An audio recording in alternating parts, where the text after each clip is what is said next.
Hello বন্ধুরা, আমার new ভিডিওতে সবাইকে স্বাগত। তো আজকে একটা ব্লগ নিয়ে আসছি তোমাদের সাথে শেয়ার করতে। তো এই ব্লগটা আর কি বলবো, আর এরকম ব্লগ আমি যাব এখন চান করতে, তো ভাবছি কিছুটা জিনিস তোমাদের সাথে শেয়ার করি। তো দেখো, কয়দিন ধরে আমি নোটিস করছি গাইস, আমার হেয়ার ফল হচ্ছে, আর এত হেয়ার ফল হচ্ছে, প্রচুর পরিমাণে হেয়ার ফল হচ্ছে। আর তার জন্য আমি ইউটিউব দেখে কিন্তু এরকম একটা তেল বানিয়েছি, ঘরোয়া তেল, যেটা সবাই ইউজ করে বাড়িতে, আর আমিও আগে করতাম না, এখন ইউজ করি। এই তেলটা কিন্তু পেঁয়াজ, মেথি আর অ্যালোভেরা দিয়ে কিন্তু তৈরি। আর আমি কিন্তু কোনোদিনও ভাবিনি যে এরকমের বোতলে স্প্রে বোতলে রাখার কারণে এত দুর্গন্ধ হবে, বাজে একটা গন্ধ বের হচ্ছে গাইস। এটা লাগানোর পরে কিন্তু আমি শ্যাম্পু না করলে থাকতেই পারি না। আর আমি যদি আগে ভাবতাম যে এরকম একটা গন্ধ বের হবে, কোনো দিনও লাগাতাম না। তোমরা সত্যি যদি দেখবা না, এরকম গন্ধ, কি বলবো, আর তোমরা কোনো দিনও চাইবা না এরকম একটা তেল ইউজ করতে। আর মনে হয় ভাবছিলাম যে এই তেলটা মনে হয় নষ্ট হয়ে গেছে বা কিছু হয়ে গেছে, তো ভাবছি এটা তো ঘরোয়া তেল, এটা কি কোনো দিনও নষ্ট হয়? তো যাই হোক না কেন, এই যে তো আমি এখন চান করতে যাব বলে এই তেলটা কিন্তু চান করার আগেই ইউজ করতে হয়, ভালোভাবে ম্যাসাজ করে রেখে দিতে হয়। তো আমি এরকম 3 ঘন্টা বা 1 ঘন্টা ধরে ম্যাসাজ করি না, আর রাখিও না। 5 থেকে 10 মিনিট বা 20 মিনিট এভাবে ম্যাসাজ করি। ম্যাসাজ তো আমি 5 মিনিটের মতো করি। আর গন্ধ, বাপরে বাপ, কী বলবো। আর আর ম্যাসাজ করে আমি এরকমভাবে 10 থেকে 30 মিনিট, আধা ঘন্টা রেখে দিই। রেখে তারপর সমস্ত কাজ করি, তারপর আমি চান করতে যাই, এরকমই হয়। আর সপ্তাহে আমি যেহেতু 2 দিন শ্যাম্পু করি, তার জন্য এই 2 দিনে আমি তেলটা ইউজ করি।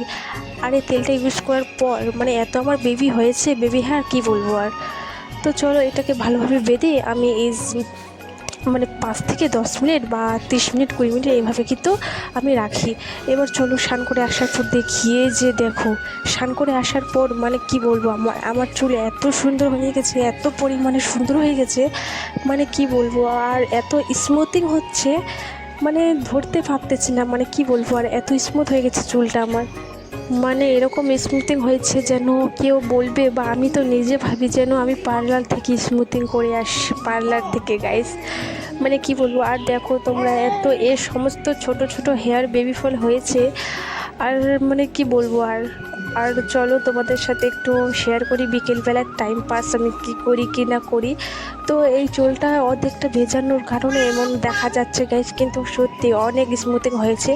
তো যাই হোক, মাথা টাথা ভালোভাবে আশ্রয় এবার আমি চলে এসে এই যে আমাদের সবজি বাগানে, অনেক দিন ধরে ভাবছি যে সবজি বাগান যাব বাড়ির পাশে, যেহেতু এই দরজাটার সামনে, তো যেতে পারছিলাম না। তো আজকে যেহেতু আসি, আমি দেখি কি কি হয়েছে সবজি। বা এখানে এসে তো দেখি পুরো বাগান আমাদের সবজি সবজি হয়ে গেছে। যেহেতু ভেন্ডির গাছগুলো, ঢেঁড়সের গাছগুলো আছে, মানে কত ঢেঁড়স ফুলছে, কি বলবো। আর এখানে পাট শাক আছে, পাট শাক বা আর কি বলবো, অনেক রকমের শাক আছে। আর এখানে ঢেঁড়সের গাছ আছে। চলো ওই পাশে দেখি, এটা কিসের গাছ গাছ তোমরা বলতে পারবা? বলতে পারলে কিন্তু অবশ্যই আমাকে বলবা। তার পাশে যেহেতু এই যে গাছটা দেখছো না, এটা কিন্তু করলার গাছ। আর তারপরে চলো তোমাদেরকে একটা ফল দেখাই, সবজি ফল। দাদা তোমরা বলতে পারতেছো কি না? এই যে, বলো তো গাইস, এটা কি ফল? তোমরা যদি বলতে পারো তোমরা কিন্তু আমাকে অবশ্যই বলবা। এই ফলটা যে ভাজি খেতে এত টেস্ট, এই সবজিটা কি বলবো। আর অনেকগুলো কিন্তু ফলছে গাইস, ওইদিকে কিন্তু বটবটের গাছ রয়েছে। তো অনেক ব্যস্ত হয়েছে আমাদের সবজি বাগানে। এভাবে কিন্তু আমরা প্রত্যেক বছরে কিন্তু সবজি বাগান লাগাই, সারা বছরই।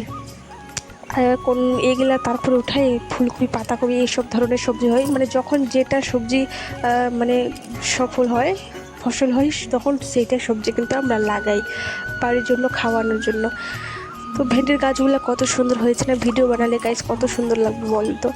এবার আমি যে বাড়ি চলে যাবো গাইস, মেয়েটা কান্না করবে, এতক্ষণ তো থাকা আর যাবে না, সম্ভব না। তো রাতের পালা রান্না, তো বাবা বলছিল যে মাছ নিয়ে আসবে, তো ভাবলাম না, পোলট্রি নিয়ে আসলে ভালো হয়। বাবাকে ফার্স্ট এরকম আমি বললাম যে বাবা কিন্তু পোলট্রির মাংস নিয়ে আসছে। আর উনুনে, তোমরা তো জানো আমি উনুনে রান্না করতে অনেক ভালোবাসি।